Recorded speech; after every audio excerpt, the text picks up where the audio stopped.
Dans la même période se développe dans l'est de la France une sorte de communauté informelle qui poursuit une orientation similaire. Ce n'est ni une église, ni une institution. C'est ce qu'on appellera le milieu crémaire. Le nom tient de l'influence d'un homme, Émile Crémaire, issu des églises ménonites, et qui, après un parcours singulier, est appelé à prêcher en Alsace, en Allemagne et en Suisse. À chaque intervention, son passage ne laisse pas indifférent. Sa voix est chaleureuse, son charisme évident. De plus en plus de monde vient écouter son message. Alors le milieu crémaire, c'est un ovni dans le protestantisme évangélique. Il tire son origine donc de la personnalité d'Émile Crémaire, qui donc est des assemblées ménonites de l'Est de la France, qui vit une expérience de conversion très marquante juste après la Première Guerre mondiale, et qui prend à cœur dans son église de la réveiller. Il la trouve endormie, formaliste, etc. Et par son témoignage, il essaye de réveiller les assemblées ménonites qu'il fréquente. Et Émile Crémaire, c'est quelqu'un qui a cette préoccupation d'aider les gens dans leurs difficultés morales, spirituelles, et aussi de les conduire dans la sanctification. C'était un homme qui dégageait une foi extraordinaire. Voilà. Il était dans la foi, quoi. Je retiens, c'est sa foi. Je lui ai demandé de l'aide aussi un temps à M. Crémaire. J'ai été le visiter chez lui, donc à Colmar. Il m'a invité dans sa maison, on a mangé ensemble. Il s'est occupé de moi, très, très gentiment, quoi. Et voilà, très affectueusement. C'était un vieillard, quoi. Un vieillard qui inspirait le respect, donc je n'ai pas eu, moi, vis-à-vis de lui, une quelconque réserve. Autour de lui se produit une sorte de mouvement autour de sa personne, de son charisme, de son message, on va appeler par la suite le milieu crémaire, qui est quelque chose de difficilement identifiable, d'assez nébuleux, de très fluide, mais qui suit les pérégrinations et l'itinérance du ministère d'Émile Crémaire.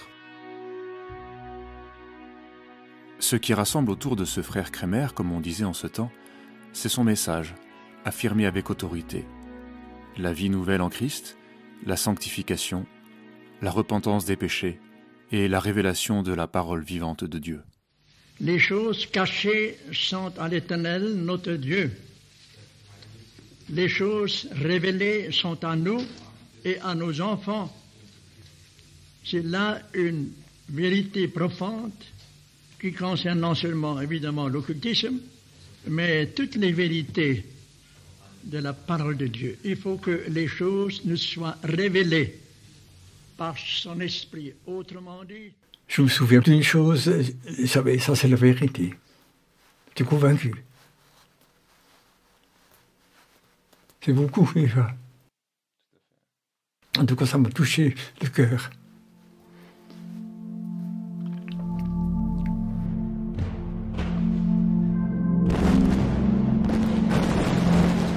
Très marqué par les horreurs de la Première Guerre mondiale, dans laquelle Émile Crémaire est impliqué à 17 ans comme sous-officier, il est dans sa jeunesse dégoûté des choses de la foi. À la fin de ses études, il devient ensuite garde général des eaux et forêts et promis à une honorable carrière. C'est lors d'une réunion de l'armée du salut qu'il se convertit. Il a 27 ans. Il sait qu'à partir de ce moment, sa vie serait au service de Dieu. Il se lance dans l'étude de la Bible qui renforce sa foi et l'éclaire sur bien des sujets. Il a lu l'Ancien Testament, étant intéressé à l'archéologie et puis l'histoire ancienne, et puis il est arrivé à la conclusion, donc la Bible, c'est pas un livre inventé, c'est vrai, hein? C'est confirmé. Et alors en lisant le Nouveau Testament, il a lu le Nouveau Testament, et puis il a dit, mais ça c'est un autre Jésus que les prétendus chrétiens disent connaître. Il était instruit par la parole de Dieu. Émile Crémaire est consacré prédicateur des églises ménonites en 1924, ancien des églises de Colmar et Sarrebourg, et puis responsable des cultes pour les assemblées sans prédicateur.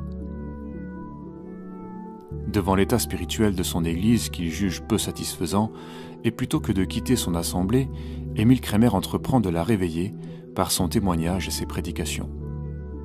Par sa lutte énergique contre l'occultisme et une cure d'âme novatrice, M. Kremer invite les fidèles à confesser leurs péchés. On le consulte pour des souffrances dont on ne parle pas d'ordinaire. Plusieurs personnes disent avoir trouvé une délivrance grâce à la confession de leurs fautes et la faute de leur père dont ils subissaient les conséquences. Il découvre une sorte de loi où certains comportements, certaines plaies, certains malheurs sont la conséquence de la transgression de la loi. Et cette transgression a des conséquences héréditaires. Il trouve ça dans la loi de Moïse, où Dieu annonce qu'il bénira son peuple jusqu'à 1000 générations s'il obéit à sa loi, et où il l'avertit qu'il portera la peine de ses fautes sur 3 à 4 générations. Et donc à partir de là, Émile Kremer identifie une loi d'hérédité spirituelle qui, quand ces péchés, qui ont parfois été commis dans le passé par les générations précédentes, sont mis à jour à la lumière dans la confession et dans la repentance, en confessant l'œuvre de Christ, amène à une pleine délivrance. Sauf que l'affirmation d'une hérédité du péché, de ses conséquences, passe très très mal dans les milieux évangéliques en général. L'idée d'une solidarité intergénérationnelle dans la question du péché, dans un milieu qui affirme la conversion individuelle et la pleine libération en Christ comme étant presque une forme d'automatisme au moment de la conversion, ça paraît sortir du cadre de l'orthodoxie évangélique. Donc c'est un message qui passe très mal, qui suscite des controverses, autant au niveau des assemblées qu'au niveau théologique, alors que pour Émile Kremer, ça fait tout simplement partie de la sanctification, de la possibilité de se libérer de certaines entraves pour aller de l'avant et pour servir Dieu de mieux en mieux. J'allais partout dans les maisons, en dehors des réunions, et les gens se convertissaient. Mais alors, après un certain temps, je voyais, ils ne marchaient pas en avant, ils reculaient, ou ils restaient stationnaires, ils n'avançaient pas. Alors, je dis, mais qu'est-ce que c'est de ça? Ils ne sont pas des témoins. Il faut les porter, il faut les tirer, il faut les pousser, etc. Alors, je dis, il y a quelque chose qui ne marche pas. Oh, Seigneur, montre-moi, révèle-moi ces choses-là. Alors, le Seigneur, peu à peu, dans les cures d'âme, m'a amené à voir, il y a quelque chose que je ne voyais pas. Les gens étaient liés dans l'idolâtrie, dans la superstition, etc. Et alors, quand je l'ai amené à comprendre ces choses, ceci par là, je voyais, il pouvait avancer davantage. Et Dieu m'a enseigné lui-même dans ce domaine. Peu à peu, j'étais amené à donner certaines explications dans la parole de Dieu, et de plus en plus.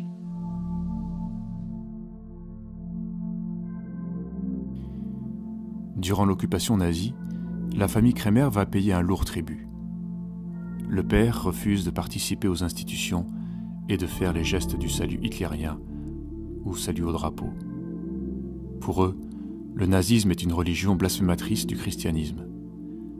Tout le milieu Kremer envisage sa résistance comme un combat spirituel que Dieu encourage par des signes et des prophéties.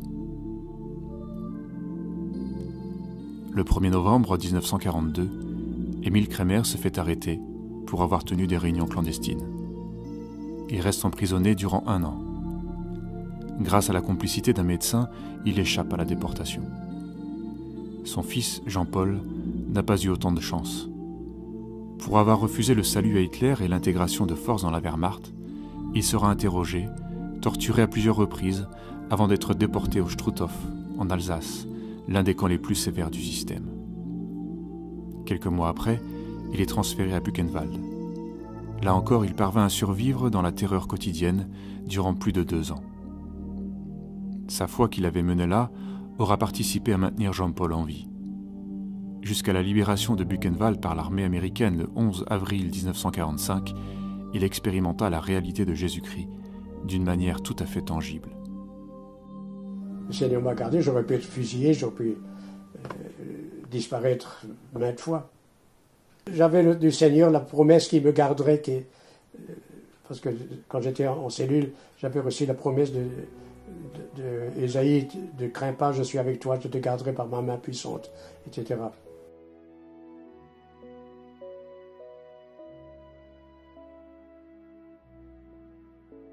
Tout ce parcours et ces témoignages renforcent le côté mythique qui entoure la famille Kremer, en leur donnant un poids et une autorité toute particulière. Après la guerre, M. Kremer voyage de plus en plus dans le but d'exhorter les croyants. À ces occasions, les auditeurs peuvent entendre jusqu'à 6 ou 7 prédications le temps d'un week-end. C'est dans ce but qu'il se rend régulièrement à la Sonalde, une maison chrétienne dans la région de Berne, qui se trouve être le berceau du pentecôtisme en Suisse. Des chrétiens de toutes dénominations s'y rendent, on y témoigne de guérison, de prophétie et de révélation. Il est plus que probable que le pasteur Kremer forge sa doctrine des liens, de la sanctification et de la cure d'âme au contact de Sonalde. Les pentecôtistes reprennent à cette époque une préoccupation centrale du piétisme, l'expérience d'une victoire plus grande sur le péché. Parce que le milieu Kremer a été très influencé par le pentecôtisme. Quand le pentecôtisme est venu en France, ils ont tous été pentecôtistes. Et en Suisse aussi. Et ils en sont sortis à cause quand même des exagérations du parler en langue qu'ils ont vues, et ils n'ont pas été d'accord avec cette idée du baptême Saint-Esprit. Mais ils ont gardé tout le reste du pentecôtisme, on pourrait dire, au niveau des serviteurs, ministères, et puis aussi des prophétesses. Ça nous a un peu choqué à un moment donné. Parce que M. Kremer allait à Sonalde. Parce que Mme Messerly, elle avait des visions. Et quand il allait prier là-haut, et pendant qu'il priait avec elle, et les quelques frères qui étaient là avec lui, le Seigneur donnait des visions, disait-il. Hein. Parce qu'elle venait d'un milieu pentecôtiste. Ça nous a un peu étonné qu'il fallait aller consulter une prophétesse. Les frères venaient, priaient avec Mme Messerly, elle avait des révélations, etc. Et puis elle sortait de la chambre toute souriante, en louant le Seigneur, avec un mouchoir agité blanc. C'est une femme qui avait une aura extraordinaire, une énorme séduction spirituelle, qui faisait partie de ce milieu Kremer, et ils allaient recevoir les directions pour la mission là-bas. Je l'ai su longtemps après, moi je ne savais pas tout ça. Et donc, nous les Français, on avait été invités avec les marchands à aller y séjourner. Et c'était le seul lieu de vacances. Quand j'avais 12 ans, on n'a jamais connu d'autre lieu de vacances que la Sonalde. Et on y allait 1 semaine, 10 jours par an, avec les marchands, puis les osiles, les uns et les autres. Et là, il y avait 2 réunions par jour. Moi, je m'étais énormément attaché à elle, j'admirais cette femme, on avait l'impression d'être au paradis pendant quelques jours. Et je sais que ça me tracassait beaucoup, et même ma mère et mon père, ils ne voulaient rien entendre parce qu'ils reconnaissaient cette femme, une femme extraordinaire, formidable, inspirée par l'esprit et tout. Ça, elle a beaucoup, beaucoup marqué notre milieu, et mon père.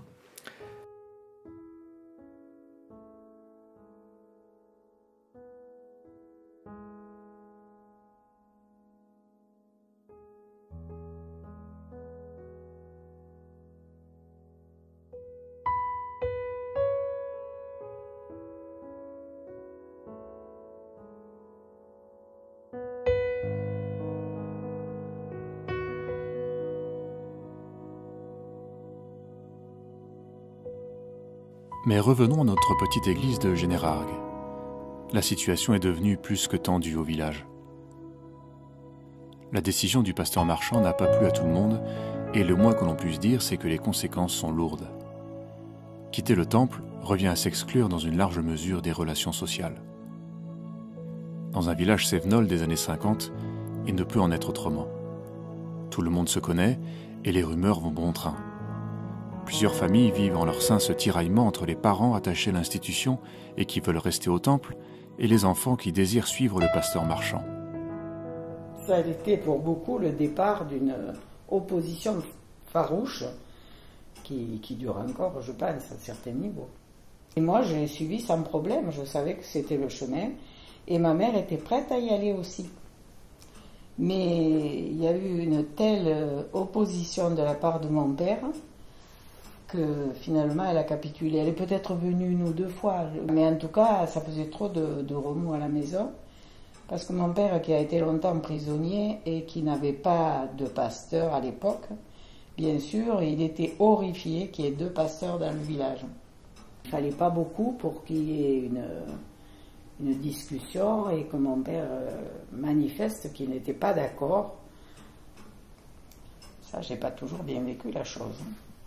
Les parents qui ont réagi, et ma mère surtout, et qu'est-ce que vous avez, ceci et cela, enfin, on est parti quand même, hein. On est parti quand même d'Anduze, et on est allé à Générargues. Même qu'elle fasse cette réflexion, on est parti quand même. Peut-être ma mère a eu cette réaction sur le moment, et puis elle a réfléchi, et elle a dû dire, elle a dit peut-être ils ont raison, parce qu'on ne lui en a plus parlé. Mais mon beau-père non plus, et ça lui a peut-être pas plu, mais je ne sais pas la réaction qu'il a fait, ni rien. Mais il est resté à Anduze. Il y a eu quand même des conséquences au niveau familial, de séparation familiale quand même, d'incompréhension. Mon grand-père, qui était secrétaire de mairie, mais qui n'était pas croyant, était quand même en but, bien qu'il nous aimait beaucoup, quand même à ce genre de calomnie et de critiques. C'était sa vie unique, donc c'était très douloureux pour lui. Ils sont restés longtemps, mes grands-parents des 2 côtés, dans des églises réformées évangéliques, donc c'était quelque chose de relativement difficile. Les uns restent, les autres partent. En attendant, on reproche à M. Marchand d'avoir divisé l'Église et d'avoir créé une secte. Tous ceux qui l'ont suivi étaient appelés les diviseurs ou encore les schismatiques. L'Esprit de Dieu ne devrait pas diviser, mais rassembler. Il y a forcément dans l'histoire un loup qui porte la lourde responsabilité d'avoir ravi les brebis. On n'a pas eu trop souvent l'occasion de s'en défendre, de s'expliquer, parce que en fait, pendant de nombreuses années, personne ne nous l'a dit et nous l'a demandé. Ce qu'on peut dire, c'est que c'est pas volontiers, c'est pas de bon cœur, que c'est une grande tristesse, certainement. Maintenant, on ne peut pas nier qu'éventuellement, dans des prises de position de ce genre, il y a quelque chose éventuellement de sectaire dans la pensée et dans l'âme. Comment s'en défendre, comment s'expliquer. Et s'ils ont accepté ça, moi je peux dire, c'est par amour pour la parole et l'amour de la vérité. Je me souviens d'un terme qu'on utilisait beaucoup, il faut accepter de payer le prix. Et ceux qui étaient souvent d'accord d'ailleurs avec nos positions, y compris le pasteur de mon père, puisque lui avait dit Bertin, je suis d'accord avec toi, mais si je fais ce que tu dis, je vais vider mon temple. Malgré l'anathème, la nouvelle petite assemblée vit quelques années bénies. Les débuts sont modestes. On leur propose une petite magnanerie vide qui sera appelée alors le Mazet pour accueillir les réunions. Cette petite pièce de 5 mètres sur 4 est rapidement trop petite, car en mars 1957, ils sont déjà une 50aine de personnes.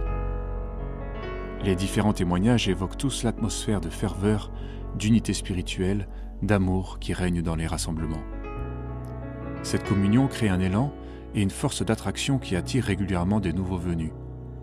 C'est la confirmation que malgré toutes les difficultés et contradictions, le chemin emprunté est le bon.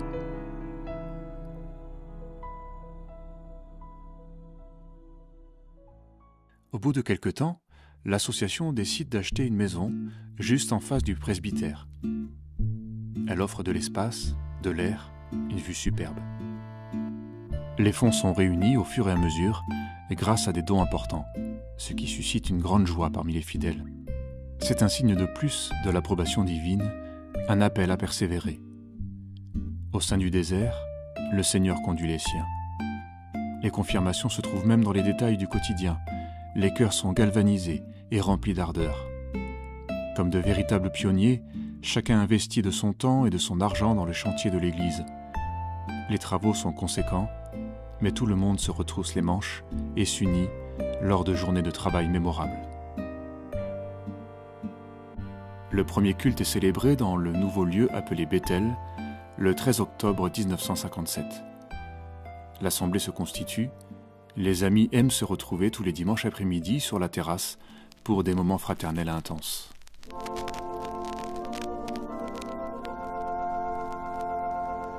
qu'il fait bon à ton service, Jésus mon Sauveur, qu'il m'est doux en sacrifice de t'offrir mon cœur. Prends, ô Jésus, prends ma vie, elle est tout à toi, et dans ta grâce infinie, du mal sauve-moi.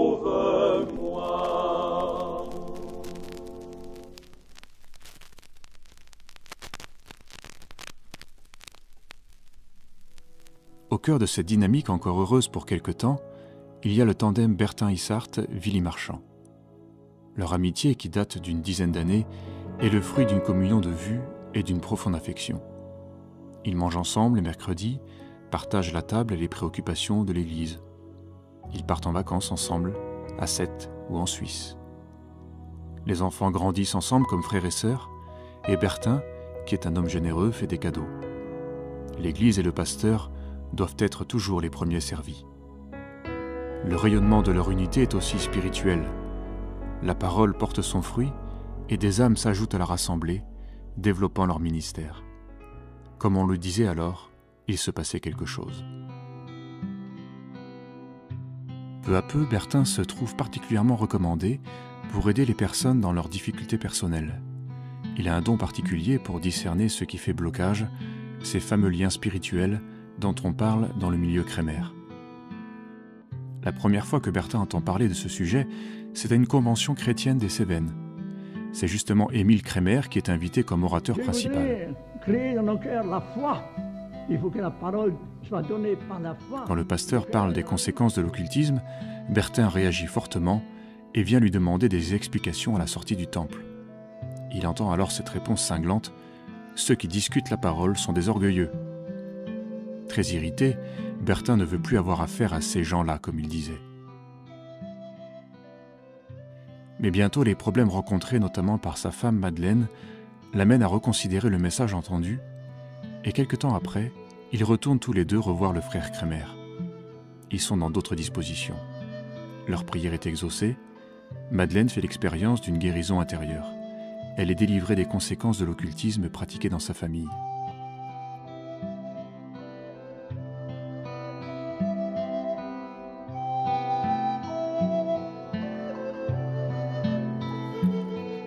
Par la suite, Bertin lui-même sera sollicité pour aider d'autres amis dans ce sens. Un don particulier lui est donné pour expliquer ses réalités spirituelles et conduire à s'approprier l'œuvre du Seigneur Jésus par la foi. Bertin impressionne au premier abord, mais une fois que l'on se retrouve en face de lui pour évoquer une difficulté, il peut passer des heures à écouter et exhorter avec un amour paternel. Nombreux seront ceux qui peuvent en témoigner. Je me souviens, on est allé dans son bureau, c'était l'heure du repas. J'ai pas du tout fait attention à tout ça. J'étais trop mal et Bertin était très gentil. Donc, moi qui avais une vie de piété, de bonne morale peut-être, là, il n'y a plus rien qui tenait debout. Et j'ai surtout vu mon péché. Et ça m'a fait énormément de bien de voir cette affection simple de Bertin qui dit « mais qu'est-ce qui ne va pas ?» Et cet amour de Dieu m'a fait énormément de bien, à travers l'amour de Bertin aussi, qui m'a compris. Je pouvais tout lui dire. Je pouvais vraiment confesser tout mon péché et ça m'a libérée énormément. Il y a le côté de la prédication qui était assez brute comme ça, mais après dans le contact personnel, c'était très bienveillant. C'était... et en même temps, ouais, il disait ce qu'il y avait à dire, ça. Mais c'était toujours dit avec amour, et du coup, bah, ça passait. Et puis, bon, il avait une autorité, en tout cas, surtout pour moi qui étais jeune, c'était effectivement comme un père de substitution. Ça, c'est sûr. Hein. Je venais à ces réunions et c'était très touché parce que j'avais quand même des difficultés avec la mort, j'avais des problèmes assez graves que je ne pouvais pas parler parce que dans les églises on n'en parle pas. Et Après, quand je suis venue à la famille, j'ai pris contact vraiment avec M. Issat. On avait des entretiens que j'ai découverts, je ne savais pas ce que c'était. Enfin, j'ai beaucoup appris et ça m'a beaucoup aidé. Bertin, qui était ni pasteur ni théologien, réussissait là où les autres pasteurs avaient échoué. Son succès est vécu comme une remise en question de la religion évangélique établie. Alors peu à peu, la comparaison devient inévitable au sein du tandem Marchand-Issart de la petite église de Générargues.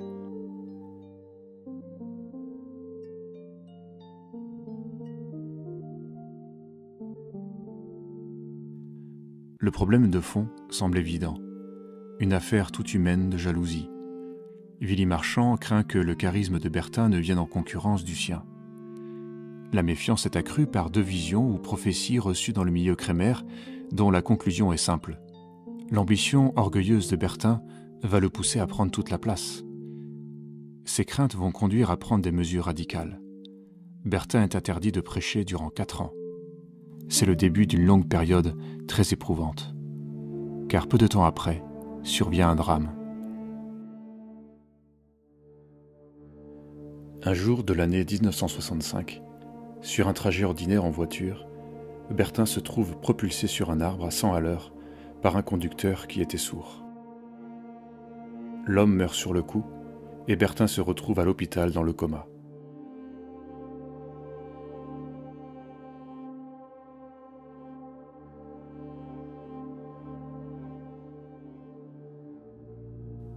Après avoir craint le pire, il survit avec quelques séquelles, notamment à la hanche. Durant ce séjour à l'hôpital, il s'interroge. Après avoir été écarté de toute responsabilité dans l'Église, le voilà alité. Il adresse alors à Dieu cette prière. « Si tu m'appelles à te servir, alors montre-moi, je suis prêt à te servir même en fauteuil roulant. » C'est là que Marcel Ménadier, engagé dans la paroisse de Saint-Hilaire, lui amène le jeune Robert Théron. Ce jeune traverse une grave crise personnelle. Marcel a bien tenté de l'aider, mais elle doit reconnaître « je n'avais rien à lui dire ». Elle l'a conduit chez de nombreux pasteurs sans qu'aucun ne parvienne à le secourir. Janine, qui se mariera plus tard avec lui, raconte. C'était un garçon tourmenté toute sa vie, qui était très malheureux. Et c'était le seul de la famille à aller au temple et il était converti.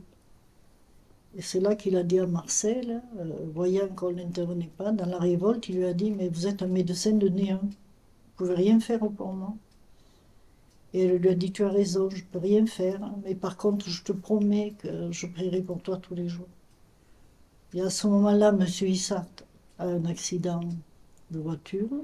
Et quand Marcel est venu, elle est venue prendre ses nouvelles, elle est revenue, puis elle lui a dit j'ai un cas dans mon église très grave, et je voudrais, voilà, elle a partagé avec lui. Et il m'a dit, et moi j'étais en train de demander au Seigneur, mais comment faire pour le servir, parce que les frères n'étaient pas trop d'accord, il y a eu des oppositions. Et dans le cœur, quand Marcel lui a parlé de ce jeune, il a dit, mais le Seigneur me l'envoie, je sais maintenant que voilà, c'est ses propres propos. Quelques années après, Robert écrira ce témoignage. Cette rencontre fut quelque chose de fondamentalement nouveau. Je ne me souviens plus du contenu exact de notre entretien, sinon que cet homme avait un vocabulaire évangélique qui m'était familier, mais que cela sonnait juste, que les mots n'étaient pas que des mots, et bien que cela fût confus dans mon esprit, je restais marqué par ce contact. En quelques mots, Robert met le doigt sur quelque chose de fondamental. Pour Bertin, les mots ne sont pas que des mots. Lorsqu'il parle, ça sonne vrai.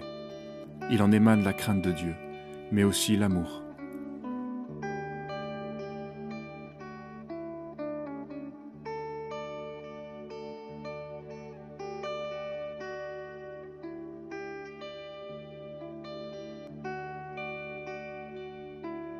Après son rétablissement, il est envoyé régulièrement faire des réunions à la Grand-Combe et au Vigan, ou encore à Rousse, des endroits suffisamment éloignés pour ne pas faire de concurrence aux pasteurs établis. On lui donne à faire ce que les autres ne veulent pas faire. Les débuts sont peu reluisants, mais plusieurs personnes expérimentent l'intervention de Dieu dans leur vie. Le Seigneur voudrait que nous fassions tout en son nom. Il n'y a pas de plus grande joie que de tout faire au nom du Seigneur Jésus. Si vous apprenez à faire au nom du Seigneur Jésus, c'est-à-dire dans sa volonté parfaite, tous les actes de votre vie, il va vous conduire dans d'autres œuvres. Si vous êtes fidèle dans les petites, il a dit, il va vous en confier des grandes. Et ça, je le répète, pas tous les jours, parce que je ne les vois pas tous les jours, mais aux frères et sœurs qui me sont confiés pour la formation missionnaire. Si tu fais dans son nom la chose la plus cachée, et dans la joie du Saint-Esprit, et si tu crois que pour faire cette chose-là, il te faut pas moins que la résurrection du Fils en toi, la vie de Dieu en toi, et si tu marches dans ce chemin, il va t'utiliser pour autre chose. Il va se servir de toi, parce qu'il ne veut pas que tu restes stérile. Tu vas engendrer, parce que c'est sa volonté. Il ne va pas te laisser dans un coin accroupir. Si dans ce coin où tu es aujourd'hui, tu le sers, il va se servir de toi. Sa vie d'entrepreneur l'accapare beaucoup, car les soucis d'une entreprise sont parfois pesants, mais rien ne semble l'écarter d'une vie personnelle devant Dieu. Au contraire, son attitude au travail a souvent touché ses employés, et plusieurs d'entre eux se sont convertis. Ce qui ressort de ces messages, c'est surtout l'acceptation du dépouillement pour connaître le Seigneur et sa vie de résurrection, la foi dans la souveraineté de Dieu, qui utilise toutes les circonstances pour nous émonder afin de le servir. Cet accident en est l'illustration, mais il y en a tant d'autres.